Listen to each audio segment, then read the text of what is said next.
Fangs of Fortune. Iyi ni seru udakwiye gucikwa cyangwa se ngo uzayibarirwe.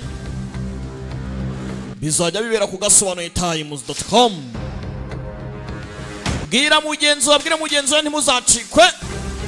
Iyi ni imwe muri top 5 series zigiye kuba ko uyu mwaka tugiye gutangira.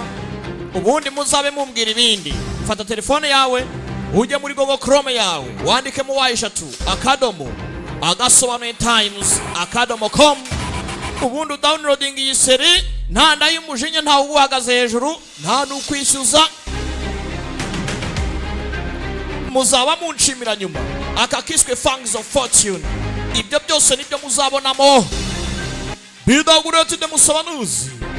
Ni igihe cy'amahoro make. Abasore nk'abo barimo.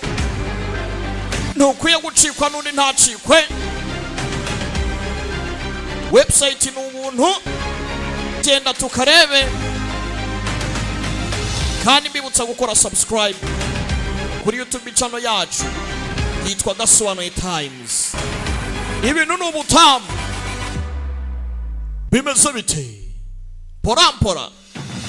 Website ni wa eshatu agasobanuye-times.com.